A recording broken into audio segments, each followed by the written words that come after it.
Hey guys, welcome back to today's video. Today is Friday, November 7th, 2025, and today we are going to be talking about the state of Georgia and an election that took place this past Tuesday, running a statewide race between Democrats and Republicans in the Georgia Public Service Commissioner race, two elections across the state, the only statewide elections in which, in an upset, Democrats ousted Republicans on Georgia's utility board and again stands to be the only statewide election we will see in Georgia ahead of the 2026 midterm elections.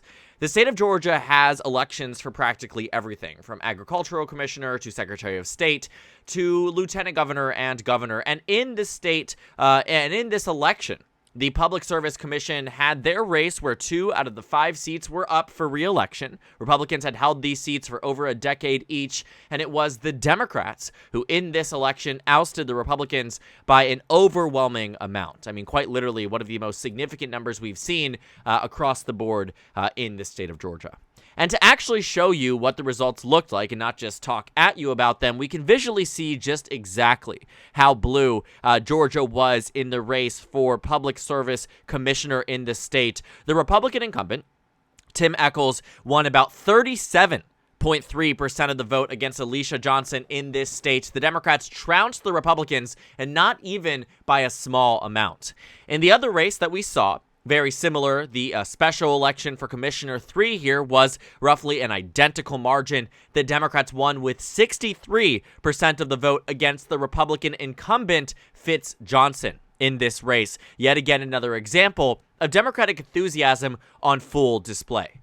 And while this race was one that, from the beginning, the expectation on DDHQ was that the Democrats were going to win it. When you take a look at some of the other metric points, like Kalshi, which is, a public, or not public, but a market that does political betting, you'll see that at different periods of time, the odds at which and the expectations at which the Republican candidate here was expected to win, you found at some cases were 41, 45%. In the other race, even as close as 48% across the state, just weeks before the election.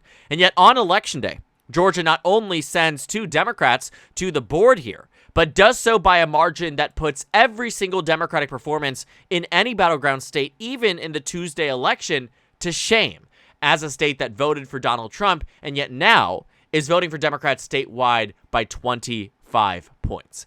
And I think that really exemplifies exactly what the Republican Party's problem is. Who is voting in a public service commissioner election, if not a section of the electorate that is the most engaged and the most excited about elections as a response to what they are seeing on the national level?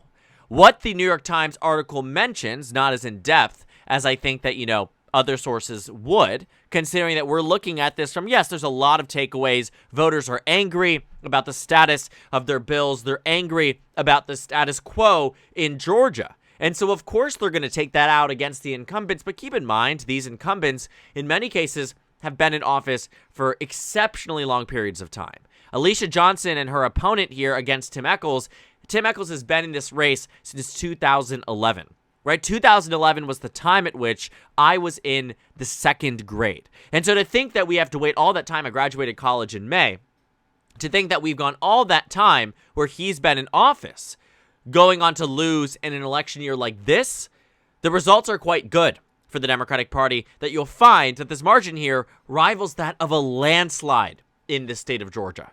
And I think it's what the Democrats see as, this bellwether for the midterms. Obviously, they're not expecting John Ossoff in the Senate race and Keisha Lance Bottoms or whoever on the Democratic side in the governor's race to win by 25 points. But what they are expecting is that the midterms, unlike the presidential, and similar to that of the 2025 elections, is that only those who really feel compelled to vote in midterms actually vote. A presidential election is a whole nother beast. Low propensity voters turn out in droves, and people do remember and involve themselves in a presidential election in the way they might not in a local governor's race, proposition race, or hell, even a public service commissioner race. But that's why it's seen as this bellwether. Because if voters are inspired enough to turn out on the Democratic side for a random election, like the one you're seeing just on Tuesday in Georgia, chances are they're turning out for the real election, where the balance of power for U.S. Senate control is determined through the state of Georgia. or whether a future presidential bid from Jon Ossoff is determined through what happens in the governor's race in 2026. To almost every point, what we have found in the state of Georgia is that this election, while not indicative of the margin that Democrats can expect in the future, is indicative that Democrats can expect that their party base is absolutely paying attention. And I think looking at the last presidential election when Donald Trump won Georgia by roughly 2 points, I can't help but think about just how, not necessarily, close it was, but that Georgia stood out as a state on the national level that actually was quite further to the left than you might think. Yes, Donald Trump won Georgia, but in context to previous cycles like 2020, even when Georgia voted blue, voted about 4 points to the right of the nation. In 2024, voted about a half a point right of the nation. Massive difference, meaning that if the national environment had been Kamala Harris plus 4.5%, chances are Georgia could have been up there as a 4 or 5 point state in favor of the former vice president. But obviously, that was not the case. And so Georgia got a reputation as a MAGA state, and to some degree, sure. But looking at what we've seen now is that voters on the Democratic side are very clearly the enthusiastic ones, the ones who are turning up and turning out and ousting decades-long Republican incumbents in races that nobody was paying attention to, except for those on the left.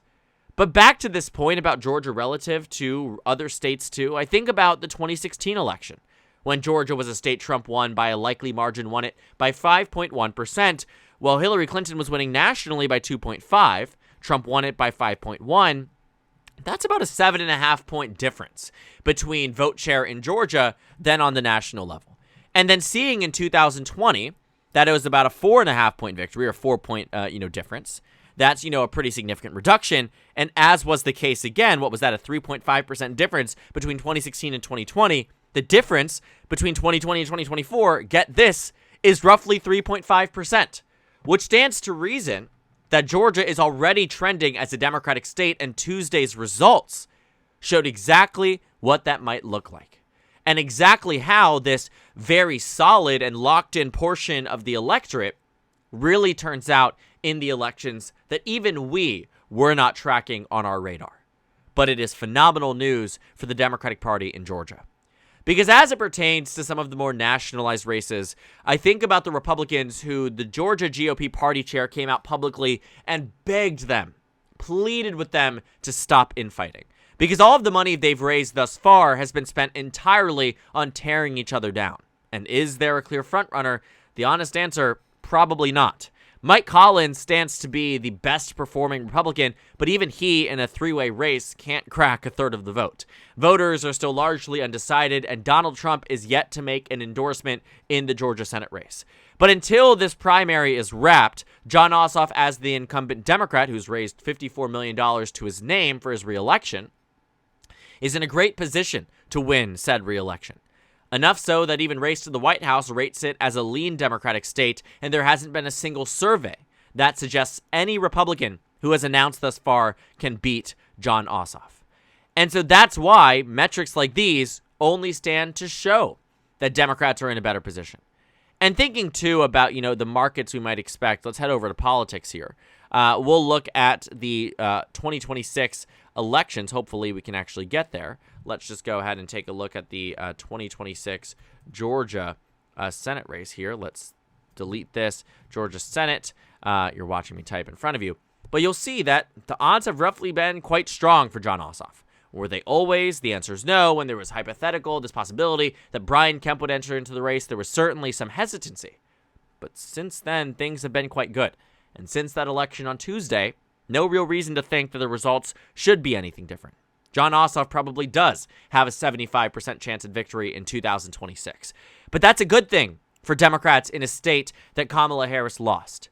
And as a state that has voted for Trump more times than not when his name has been on the ballot, it is phenomenal for a political party who, again, has never won these races in recent memory to go on and actually end up not just flipping it by a little, but winning 25% more of the vote than their Republican counterpart in an off-year election when nobody is paying attention.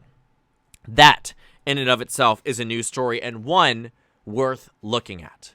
And while I don't think that Georgia will stand to be as this bastion of Democratic principles and Democratic support, I do think what we see it as, rightfully so, is a state that is consistently, even in 2024, trended to the left. Maybe not in exact margin, but relative to the nation, it is absolutely true, and voters in Georgia, like across the country, are angry. Because if Trump's approval rating is down 15 on the national level, chances are it's down 12 or 13 in Georgia. Because the popular vote margin in 2024 is nearly identical to that of the statewide margin in this state. And I don't doubt that voters are angry with Trump and Republicans across Georgia. Their bills are high, and the only opportunity to take that out against any elected official is this election. And what is it fully?